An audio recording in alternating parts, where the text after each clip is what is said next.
আমি অনেক বয়ানে বলি 14 সনে যখন হজে গিয়েছিলাম, মদিনার হোটেলের সামনে একটা গাড়ি অ্যাক্সিডেন্ট করছে, দুইটা প্রাইভেট। বিকট আওয়াজে হোটেল থেকে বের হলাম, দেখে জিনিসের দুইটা প্রাইভেট অ্যাক্সিডেন্ট করছে, মুখোমুখি সংঘর্ষ।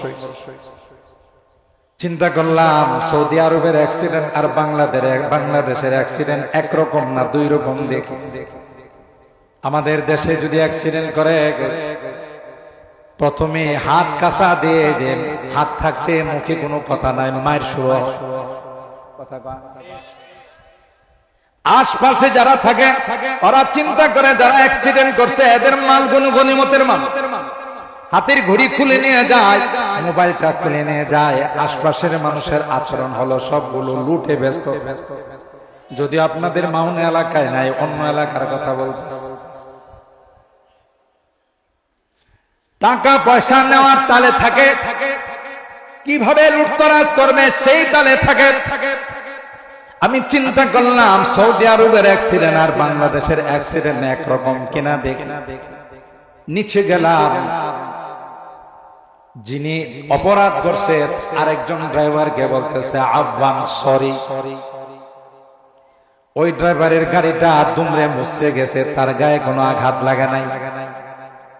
সে কি বলে দেখেন, বলে সল্লি আলা হাবিবি, সল্লি আলা হাবিবি, সল্লি আলা হাবিবি। তুই আমার নবীর উপর দরুদ পড়, আমি তোর সব মাফ করে দিব। আরো আস্তে সুবহানাল্লাহ কম। আমি অবাক হয়ে গেলাম, এত বড় ক্ষতি হয়ে গেল। আমরা তো বলতাম যে 2 লক্ষ টাকা আমার ক্ষতিপূরণ দিতে হবে, জোরে বলুন ঠিক কিনা।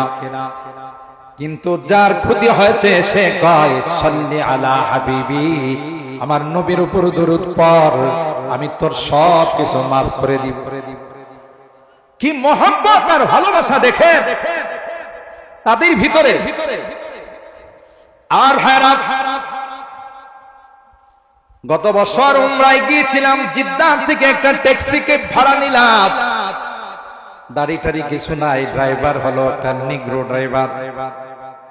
আরবিতে তার সঙ্গে কথা বলতে যতবার আমার নবীর নাম আসে ততবার দেখি সে বলে সাল্লাল্লাহু আলাইহি ওয়াসাল্লাম। অথচ মাদ্রাসায় দাওরা হাদিসের ছাত্রদেরকে অনেক সময় ধমকি হুমকি দিয়েও দুরূদ পড়ানো যায় না, কষ্ট হয়ে যায়। আর এরা এত প্রশিক্ষণ প্রাপ্ত হয়ে গেছে, নবীর নাম আসবে দুরূদ ছাড়া থাকে না। কি মহব্বত! বৈজ্ঞানিকরা বলেন, আল্লাহ ডাক দেয়া কয় ইন্না আ'তাইনাকাল কাউসার। এ হাবিব, আপনি টেনশন করবেন না, আমি এমন সিস্টেম করে দিলাম,